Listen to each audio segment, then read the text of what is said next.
തിരുരക്ത അഭിഷേകം ലഭിച്ച വടക്കൻ പറവൂർ വിശുദ്ധ ഡോൺ ബോസ്കോ ദേവാലയത്തിൽ തിരുഹൃദയ തിരുനാൾ ജൂൺ 27, 28, 29 തീയതികളിലായി നടക്കും. ജൂൺ 17 മുതൽ 25 വരെ നവനാൾ ദിനങ്ങൾ. രാവിലെ 6:30 വൈകിട്ട് 6 മണിക്കും ദിവ്യബലി നൊവേന ആരാധന. ദിവസവും 10:30 തിരുകർമ്മങ്ങൾക്ക് ശേഷം നേർച്ച ഭക്ഷണം. ജൂൺ 26 വ്യാഴാഴ്ച 13 മണിക്കൂർ ആരാധന ഫാദർ ആൻഡ്രസ് പുത്തൻ വീട്ടിൽ നയിക്കും. തിരുനാൾ 27 തുടങ്ങും. രാവിലെ 6:30 കുർബാന നൊവേന ആരാധന. 10 വരാപ്പുഴ അതിരൂപത സഹായമെത്രാൻ ഡോക്ടർ ആന്റണി വാലുങ്കലിന് സ്വീകരണം. തുടർന്ന് കൊടിയേറ്റം. 10:30 5 6:30 ദിവ്യബലി. 28 രാവിലെ 6:30 കുർബാന നിത്യസഹായ മാതാവിന്റെ നൊവേന. 5:30 വിശുദ്ധ കുർബാനയ്ക്ക് കോട്ടപ്പുറം രൂപത വികാരി general monsignor Rocky Robi Kalathil മുഖ്യ കാർമ്മികനാകും. Kottakkavu saint Thomas Syro Malabar പള്ളി സഹവികാരി ഫാദർ സുജിത് കുവേലി വചനപ്രഘോഷണം നടത്തും. ഊട്ടുതിരുനാൾ ദിനമായ 29 ഞായറാഴ്ച രാവിലെ 6:30 കുർബാന നൊവേന ആരാധന. 9 പ്രസിദ്ധേന്തി വാഴ്ച. 10 കോട്ടപ്പുറം രൂപതാ മെത്രാൻ റൈറ്റ് റെവറന്റ് ഡോക്ടർ അംബ്രോസ് പുത്തൻ വീട്ടിലിന് സ്വീകരണം നൽകും. ഊട്ടുനേർച്ച ആശീർവദിക്കും.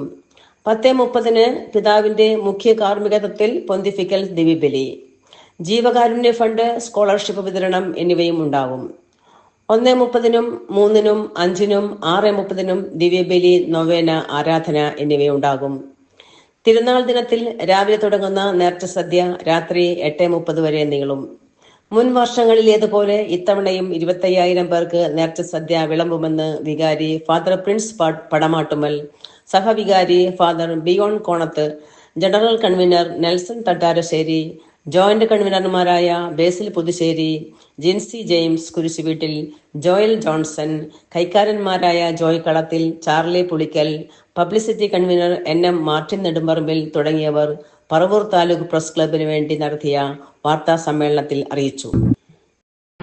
പിതാവ് 10:30 മണിക്ക് തിരുനാൾ ബലിയർപ്പിച്ച് പ്രാർത്ഥിക്കും. ഏറ്റവും ഹൃദയമായ ഒരു കാര്യം, ഈ തിരുനാൾ കൊണ്ട് ഞങ്ങൾ ഉദ്ദേശിക്കുന്നത് ജീവകാരുണ്യ പ്രവർത്തനവും അതുപോലെ വിദ്യാഭ്യാസ എൻഡോമെന്റ് സ്കോളർഷിപ്പ് വിതരണവുമാണ്. ദിവ്യബലിക്ക് ശേഷം അഭിനന്ദ പിതാവ് ക്രിസ്റ്റഫർ ജോയിയുടെയും തോമസ് ആക്കപ്പുഴയുടെയും ഓർമ്മയ്ക്കായി നിലനിർത്തിയിട്ടുള്ള എൻഡോമെന്റുകൾ വിതരണം ചെയ്യുന്നു. അതുപോലെ തന്നെ ഈ തിരുനാളിൽ നിന്നും നൽകുന്ന ജീവകാരുണ്യ പ്രവർത്തനം അത് ക്യാൻസർ രോഗികൾക്കും അതോടൊപ്പം തന്നെ കിഡ്നി പേഷ്യൻസിനും നൽകുന്ന കാരുണ്യ ഫണ്ട് നൽകപ്പെടുകയുമാണ്. തിരുഹൃദയ വിരുന്ന് രാവിലെ 10:30 മണി മുതൽ ആരംഭിക്കും. ഉച്ചയ്ക്ക് ശേഷം 1 മണിക്കും 3:30 മണിക്കും 5 മണിക്കും 6:30 മണിക്കും തിരുഹൃദയുണ്ട്. അതിനുശേഷവും 8:30 മണി വരെയാണ് തിരുഹൃദയ വിരുന്ന് ആളുകൾക്ക് നൽകുവാനായിട്ട് ഉദ്ദേശിക്കുന്നത്.